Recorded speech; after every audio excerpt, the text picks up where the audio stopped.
Hello, welcome back to the Me, Myself, and I YouTube channel. Today I'm going to talk about a few things. I'm going to read some Alice Bailey too, if I can get a chance. And I'm going to talk about why I don't use words such as Christ, ever. So here we are, the second day after the death of the sun from the winter solstice. Here we are standing at this threshold, this gateway of the gods, this dark space. That which was once below, that was once in the tomb below during summer solstice, is now exalted up high, up above us, like a great descent turned into mountain.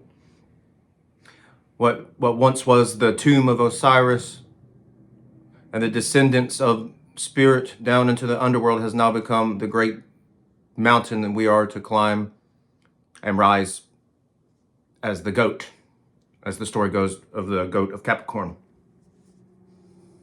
Now we're here. So here we are at the gate of the gods. The spirits are just flowing in crazy right now. I can actually see the spirit when it takes me over. Like I can actually see it. It's like viewing it inside my head and outside my head at the same time. Very hard to explain, but still very real and very visible. It's funny, the irony is that though we live in the darkest time of the year, the presence of the spirit is so visible, so remarkable. And so yeah, it goes back many years for me. Like since I was a child, I used to get these voices in my head or these messages in my head telling me things that I would have never understood, at least until this year, 2025, the great transition of the one, the return of the one. But that's also why I don't use words such as Christ. But that's funny too, because I never knew it back then, but I've had a few interactions with the Christ spirit. And I'm not going to lie, every single experience I've had has been negative with that Christ spirit. It always approaches like jealous. It always approaches with spite. Always approaches with division and just negativity every time. In a way, the Christ spirit is like, it very much so is a vampire. It serves as a vampire. It's like anytime I've encountered it, it sucks the life energy and the happiness and the joy and the freedom of spirit just right out of me. As if expecting just nothing but exclusive and total shame for me and humility, but not the kind you're thinking of. Humiliation, rather, at being forced to have to bow and to give all of my life and all my love and all my energy and everything to this spirit, this malevolent spirit. And it's like every time it sees me, it does not like what it sees. No matter what I might be doing, I could be writing a new song or maybe working on my book or maybe just whatever it is I might be doing. Anytime this Christ spirit shows up, there's going to be problems. It's never happy with what I'm doing. I'm not saying, and it's not related to anything spiritual even. It's just whatever it is I might be doing at the time, it doesn't like it. And it wants me to stop. It always wants me to shut up and to stop and to go back to the void. Basically, that's all it's ever said, is to go back to the void from which I came or whatever, and go to sleep and just never say or do anything ever again. But that sounds kind of like what Capricorn was about, at least the portal of the gods. The return of the great O is like it always wants nothing. It always just wants nothing at all, absence. But having realized that returns back to the story of childhood when I was a kid. Like I said, I didn't know anything about spiritualism or beliefs or anything back then, but I used to have this thought that comes in my mind, almost like a voice other than my own, telling me that I was sent here to be the Antichrist. Basically, it tells me I was born to be an Antichrist. I'd have this thought when I was like 6 or 7 years old, and then It'd go away, and then like years later, maybe I'd be 12 or 13, and they would come back, hey, you were sent here to be the Antichrist. Even what if, like, there were some times where it's like, well, think about it. What if you really were sent to be the Antichrist? And what would that mean? What do you think that would mean?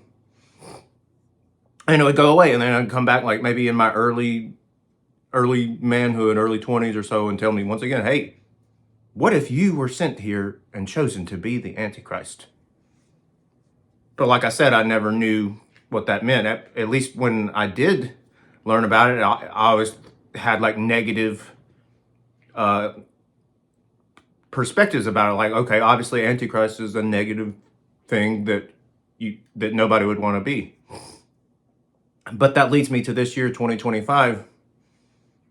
The way I see things now are quite differently.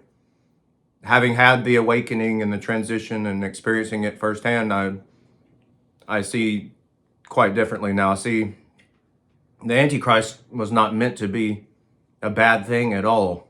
The Antichrist was not here to tell you or tell anybody that he is the Christ or he's the return of so-and-so or such and such at all. The Antichrist is here to, in fact, negate the Christ and negate the past 2,000 years, to negate all the centuries upon centuries of bloodshed and child killing and child sacrifice and family murders, mass genocides, wars, divisions, disturbances of peace, abuses of power, totalitarian governments that come back, that seem to rear their ugly face no matter how many times we revolutionize, and as well, especially as outdated systems, particularly of belief.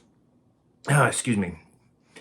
And it all started in the Middle East. It all started with Jews. And then it would transpire into Romans, and then Romans would kill all these people, and it would become this mainstream thing. Who would have thought mass genocide and division would become such a mainstream hit? And it did, and at least all the way up until the French and American revolutions, where we said, no, you know what, we're done with this heresy and this crime, this heresy to man, that is. Nobody ever thought about that, heresy to man. No, we want freedom. We want to establish freedom, true freedom. That's what our forefathers wanted, and that's what we're getting back into this year, as well as the next coming years. But somewhere down the road, it would seem, after we had established this freedom and this new order of things, it would seem like we returned back to the same old ways that used to threaten our values, our freedoms, and our liberties. It would seem like we once again embraced the church, once again embraced Jews, and embraced all these things that we stood firmly against at the foundation of our country. And what if I told you, if our forefathers could see us now and what we've done, they would be quite disgusted at what they see. And not only, and don't take my word for it, but there are many others, especially Alice Bailey, whom I'm about to read from, who saw the Jews and the Romans for what they were. They are a very divisive and separating, as well as discordant group of people. Now, somewhere down the road, we must have adopted their ways for some reason I do not know. But they don't stand for freedom. As a matter of fact, they stand directly against freedom, especially what we know to be true. As in Thomas Jefferson said, what we hold to be true: all men are created equal. There should be no kings, there should be no leaders, no authoritative rulers or anything. All men are created equally. And this time is about reminding ourselves of that, and that the true power belongs to the people, like to the real people. And the movement, the next revolution, the next great movement of the Antichrist is to begin within. It all starts within, and eventually will manifest itself outwardly. And that's how this new way is. The new war is being fought in our minds and in our spirits. So the next revolution is going to take place there. So having said all that, this also corresponds with Alice Bailey's prediction that 2025 would be the ending of a transition into a new way, the return of the one. And let's not confuse that with the return of Christ, because Christ would represent the enemy now, the one who has grown corrupted and tainted with all the blood of the innocent over the past 2,000 years. This is not the return of Christ at all, and this is a declaration, as a matter of fact, to never even use the term Christ ever again.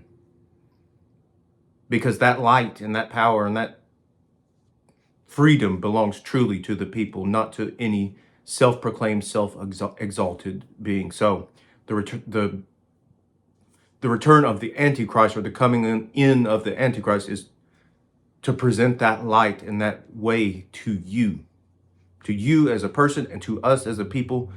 We are all meant to be born together as one whole, one unity. So having said that, this brings me to this Alice Bailey work, which is called The Consciousness of the Atom. This work is all about that, all about finding the unity, beginning with the tiniest cells all the way to the biggest planetary objects.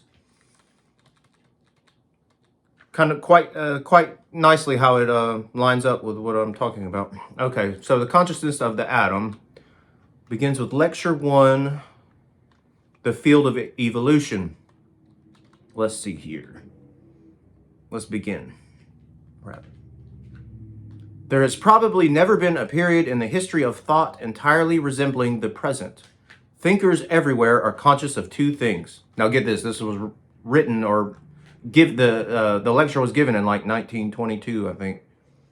Thinkers everywhere are conscious of two things. First, that the region of mystery has never before been so clearly defined. And secondly, that the region can be entered more easily than has hitherto been the case.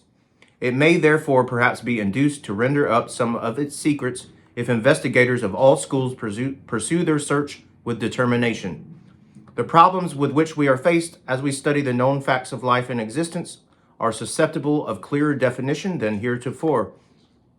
And though we do not know the answer to our questions, though we have not as yet discovered the solution to our problems, though no panacea lies ready to our hand whereby we can remedy the world's ills, yet the very fact that we can define them, that we can point in the direction in which mystery lies, and that the light of science, of religion, and of philosophy has been shed upon vast tracts which were earlier considered lands of darkness, is a guarantee of success in the future.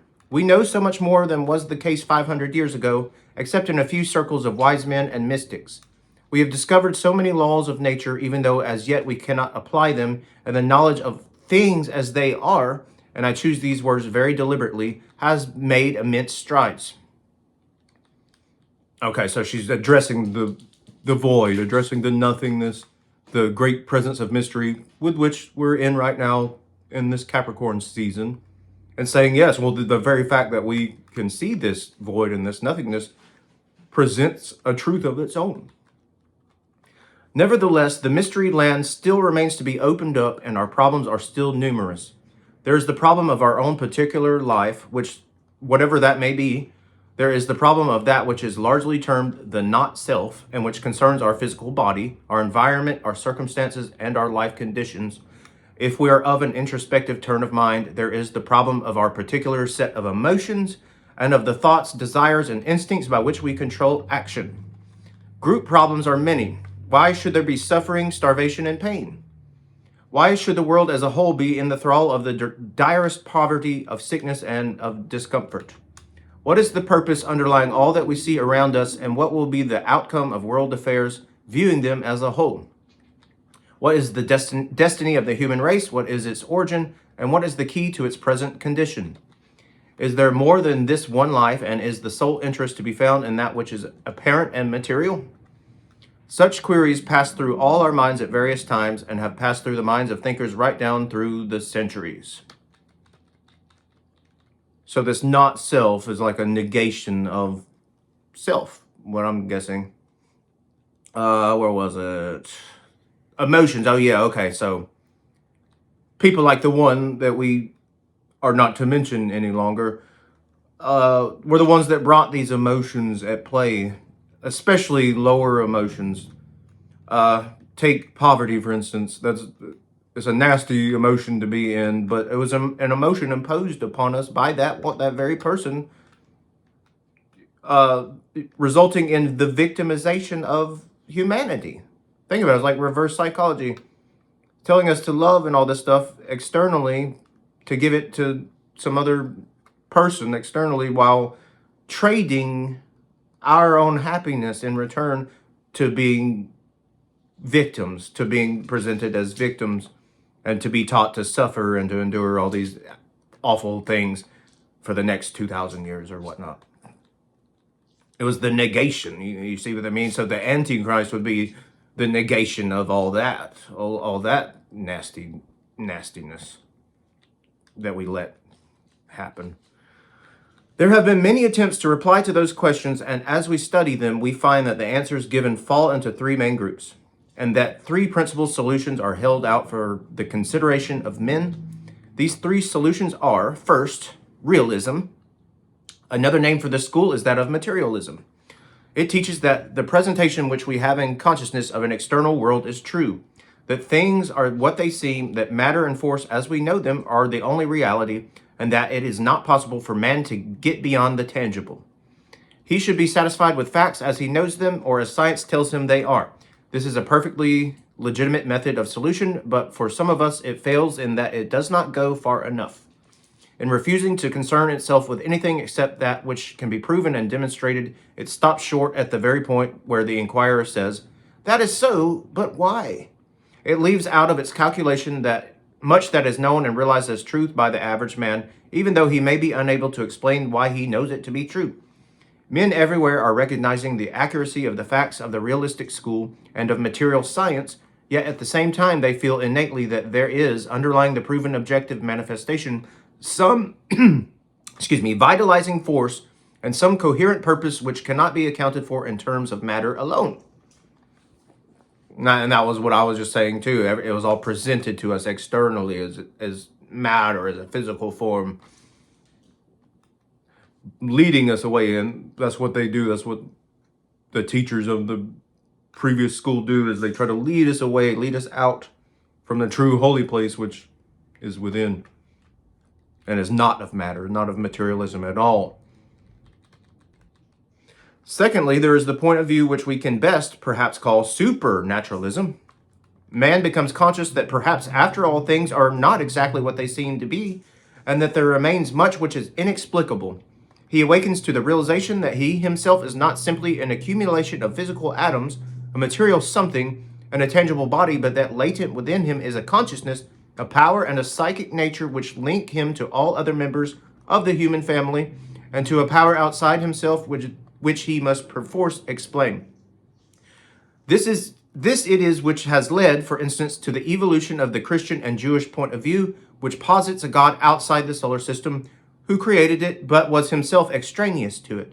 These systems of thought teach that the world has been evolved by a power or a being who has built the solar system and who guides the worlds aright, keeping our little human life in the hollow of his hand and sweetly ordering all things according to some hidden purpose, which it is not possible for us, with our finite minds, to glimpse, still less to understand. This is the religious and supernatural point of view, and is based on the growing self-consciousness of the individual and in a recognition of his own divinity. Like the point of view of the realistic school, it embodies only a partial truth and needs to be complemented. So once again, that sounds like what I was saying. It was all externally exoteric forms. The third line of thought we might call the idealistic. It posits an evolutionary process within all manifestation and identifies life with the cosmic process.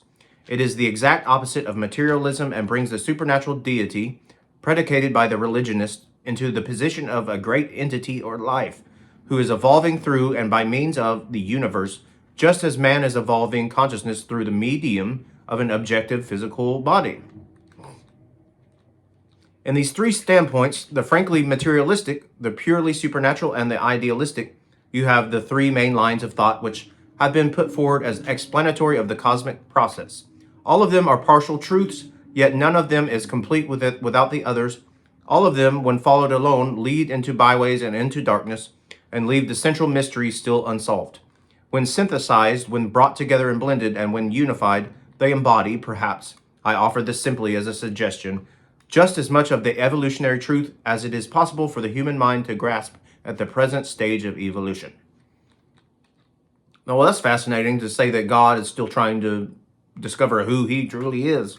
And the only way to find out, to discover that, is through us, our own realization of I am. We are dealing with larger problems and tampering perhaps with high and lofty things. We are trespassing into regions which are the recognized domain of metaphysics. And we are endeavoring to sum up in a few brief talks what all the libraries of the world are embodying. We are therefore attempting the impossible. All that we can do is take up briefly and cursorily first one aspect of the truth and then another. All we can possibly accomplish is an outline of the basic lines of evolution, a study of their relationship to each other and to ourselves as conscious entities, and then an endeavor to blend and synthesize the little we can know until some general idea of the process as a whole becomes clearer. Wow, that hits deep. It's like seeing all the cells, all the individual cells all together, all in the same image of each other, all as a whole, forming a brand new body, a new center of consciousness, a new self, a new sense of self, and a greater form of I am. We have to remember in connection with every statement of truth that each is made from a particular point of view. Until we have further developed our mental processes, and until we are able to think in abstract terms as well as in concrete, it will not be possible for us to fully answer the question, what is truth? Nor to express any aspect of that truth in a perfectly unbiased way. Some people have a wider horizon than others, and some can see the unity underlying the differing aspects. Others are prone to think that their outlook and interpretation is the only one. I hope in these talks to broaden somewhat our point of view. I hope we shall come to the realization that the man who is only interested in the scientific aspect and who confines himself to the study of those manifestations, which are purely material, is just as much occupied with the study of the divine as is his frankly religious brother who only concerns himself with the spiritual side, and that the philosopher is, after all, occupied in emphasizing for us the very necessary aspect of the intelligence which links the matter aspect and the spiritual, and blends them into one coherent whole. Perhaps by the union of these three lines of science, religion, and philosophy, we may get a working knowledge of the truth as it is, remembering at the same time that truth lies within ourselves. No one man's expression of the truth is the whole expression, and the sole purpose of thought is to enable us to build constructively for ourselves and to work in mental matter. I should like to outline my plan this evening to lay the groundwork for our future talks and to touch upon the main lines of evolution. The line that is most apparent is necessarily that which deals with the evolution of substance, with the study of the atom and the nature of atomic matter. Next week, we will touch upon that. Science has much to tell us. Well, dang, I'm ready for next week. Science has much to tell us about the evolution of the atom and has wandered a long way during the past 50 years from the standpoint of the last century. Then the atom was regarded as an indivisible unit of substance. Now it is looked upon as a center of energy or electric force. From the evolution of substance, we are led very naturally to the evolution of forms or of congeries of atoms, and there will then open up to us the interesting consideration of forms other than purely material. Forms existing in subtler substance, such as forms of thought, and the racial forms and the forms of organizations. In this dual study, one of the aspects of deity will be emphasized, should you choose to use the term deity, or one of the manifestations of nature, should you prefer that less sectarian expression. Wow, the sun is really bright right now. We shall then be led to the consideration of the evolution of intelligence, or of the factor of mind which is working out as ordered purpose in all that we see around us. This will reveal to us a world which is not blindly going on its way, but which has back of it some plan, some coordinated scheme, some organized concept which is working itself out by means of the material form. One reason why things appear to us so difficult of comprehension is involved, and the fact that we are in the midst of a transition period. And the plan is as yet imperfect. We are too close to the machinery, being ourselves an integral part of the whole. We see a little bit of it here and another little bit there, but the whole grandeur of the idea is not apparent to us. We may have a vision, we may have a high moment of revelation, but when we contact the reality on every side, we question the possibility of the ideal materializing, for the intelligent relationship between the form and that which utilizes it seems so far from adjustment. The recognition of the factor of the intelligence will inevitably lead us to the contemplation of the evolution of consciousness in its many forms, ranging all the way from those types of consciousness which we consider subhuman, through the human up to what may be logically posited, even if it may not be demonstrated, to be superhuman consciousness. The next question which will face us will be, what lies back of all these factors? Is there, behind the objective form and its animating intelligence, an evolution which corresponds to the I faculty, or the ego in man? Is there in nature and in all that we see around us the working out of the purpose of an individualized self-conscious being? If there is such a being and such a fundamental existence, we should be able to see somewhat his intelligent activities and to watch his plans working towards fruition. Even if we cannot prove that God is and that the deity exists, it may be possible to say, at least, that the hypothesis that he exists is a reasonable one, a rational suggestion, and a possible solution of all the mysteries we see around us. But to do that, it has to be demonstrated that there is an intelligent purpose working through forms of every kind, through races and nations, and through all that we see manifesting in modern civilization. The steps that the purpose has taken and the gradual growth of the plan will have to be demonstrated, and from that demonstration, we shall perhaps be able to see what lies ahead for us in the coming stages.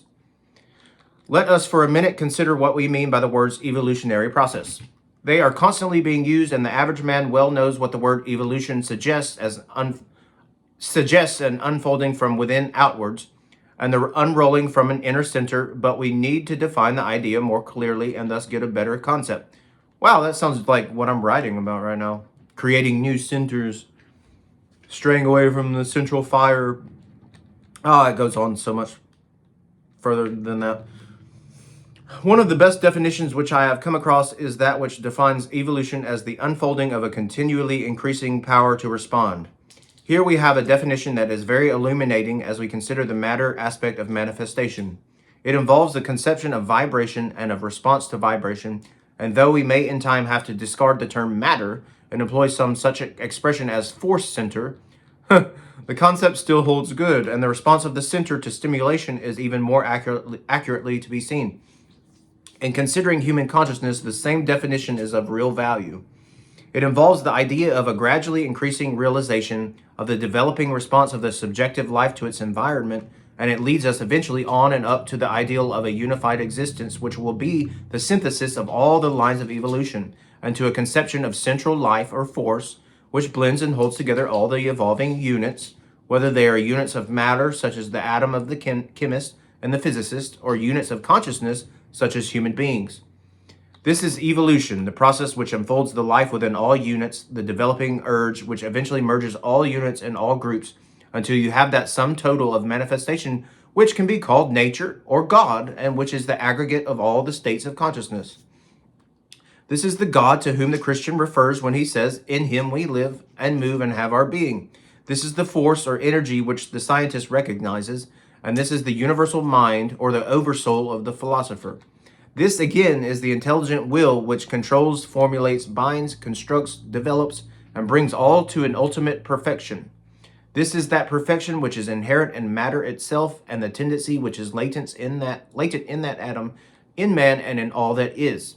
This interpretation of the evolutionary process does not look upon it as the result of an outside deity pouring his energy and wisdom upon a waiting world, but rather as something which is latent within that world itself, that lies hidden at the heart of the atom of chemistry, within the heart of man himself, within the planet, and within the solar system.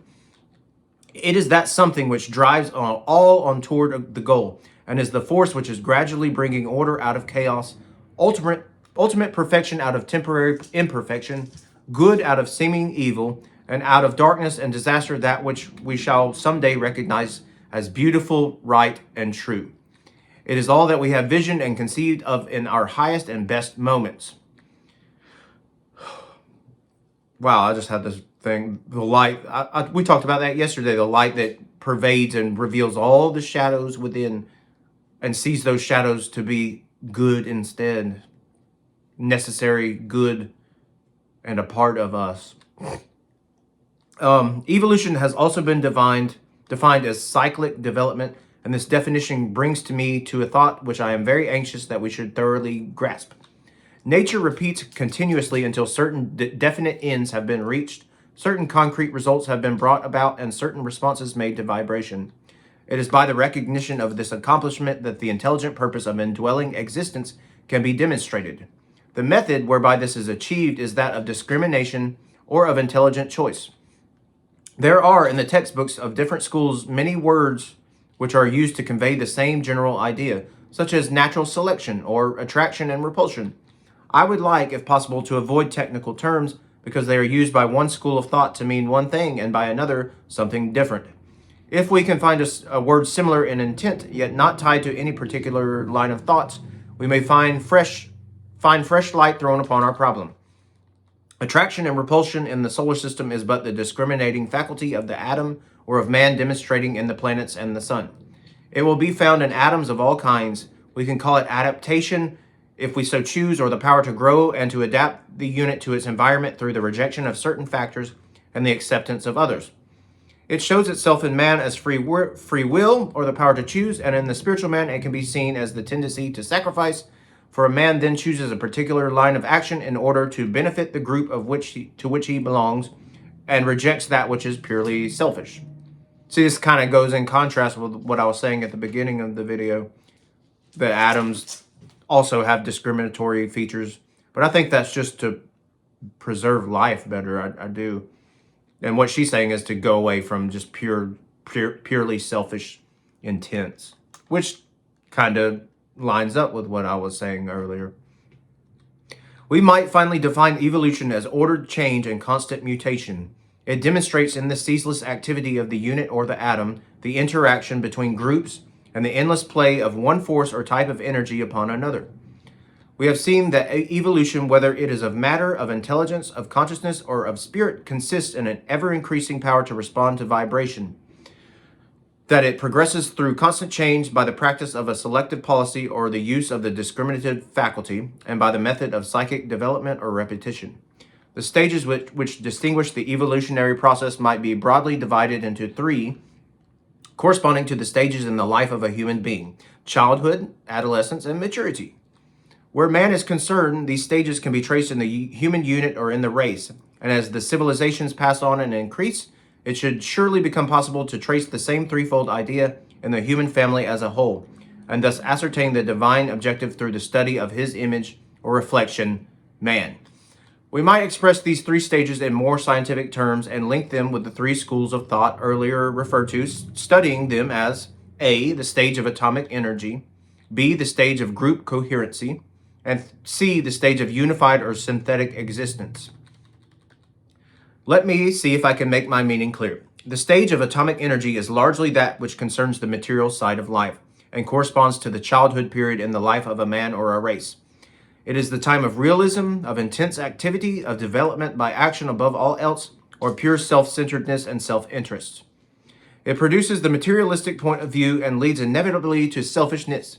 It involves the recognition of the atom as being entirely self-contained, and similarly of the human unit as having a separate life apart from all other units, and with no relationship to others. Such a stage can be seen in the little evolved races of the world, in small children, and in those who are little developed. They are normally self-centered, their energies are concerned with their own life, they are occupied with the objective and with that which is tangible. They are characterized by a necessary and protective selfishness. It is a most necessary stage in the development and perpetuation of the race. Okay, so what she's talking about, that was the beginning of God, the flame. He only saw himself as his own self. That's why he declared himself as the only God. There shall be no other gods before him. He's in a purely basic, almost animalistic state of mind where he only sees himself as the only one. He's unable to see the group, the true group. So he's right back at the very, very first stage of the evolutionary process. The flame is the eye of the flame, that sense of self, but not yet fully ingrained within, with the whole of things. So out of this selfish atomic period grows another stage, that of group coherency. This involves the building up of forms or species until you have something coherent and individualized in itself as a whole, yet which is composed of many lesser individualities and forms. In connection with the human being, it corresponds to his awakening realization of responsibility and to his recognition of his place within the group. It necessitates an ability on his part to recognize a life greater than himself, whether that life is called God or whether it is simply regarded as the life of the group to which a man, as a unit, belongs, that great identity of which we are each a part. This corresponds to the school of thought which we call the supernatural, and it must be succeeded in time by a truer and wider concept. As we have already seen, the first or atomic stage developed by means of selfishness or the self-centered life of the atom, whether the atom of substance or of the human atom. The second stage grows to perfection by the sacrifice of the unit to the good of the many, and of the atom to the group in which it has place. This stage is something which we, as yet, know practically little about, and is what we often vision and hope for. So if there was a God like that said there shall be no other gods before him, he would have to learn how to sacrifice that very title to be a part of the group, which recognizes God, like true, all eternal God as the whole, if that makes any sense. The third stage lies a long way ahead and may be considered by many a vain chimera. But some of us have a vision which, even if unattainable at present, is logically possible if our premises are correct and our foundation is rightly laid. It is that of unified existence. Not only will there be the separate units of consciousness, not only the differentiated atoms within the form, not only will there be the group made up of a multiplicity of identities, but we shall have the aggregate of all forms, of all groups, and of all states of consciousness blended, unified, and synthesized into a perfected whole. This whole you may call the solar system, you may call it nature, or you may call it God.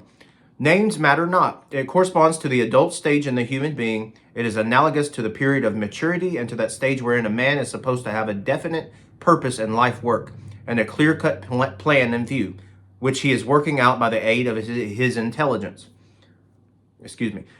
In these talks, I should like, if I can, to show that something like this is going on in the solar system, in the planet, in the human family, and in the atom.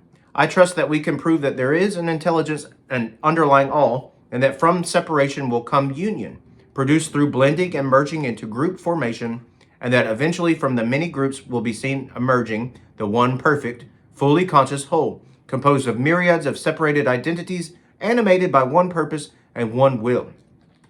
If this is so, what is the next practical step ahead for those who come to this realization? How can we make practical application of this ideal to our own lives and ascertain our immediate duty so that we may participate in and consciously further the plan? In the cosmic process, we have our tiny share, and each day of activity should see us playing our part with intelligent understanding. Our first aim should surely be self-realization through the practice of discrimination. We must learn to think clearly for ourselves, to formulate our own thoughts, and to manipulate our own mental processes. We must learn to know what we think and why we think it, to find out the nature of our life, and to experiment. We find ourselves and know ourselves through the method of discrimination and of selection and rejection. When this is the practice of our lives and the habit of our thought, we can then endeavor to find out the meaning of group consciousness through the study of the law of sacrifice.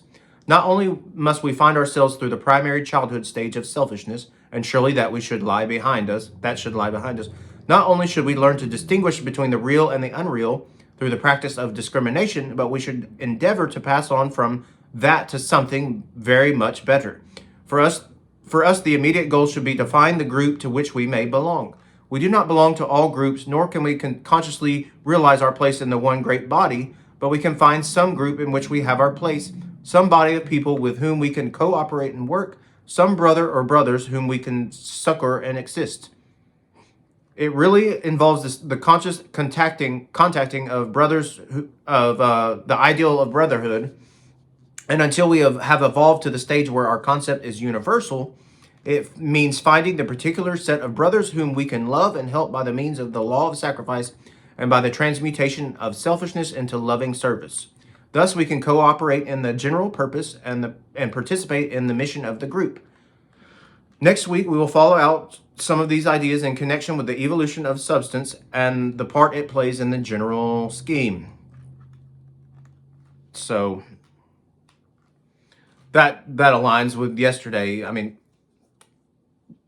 before you can lead others or help others, you have to first help yourself.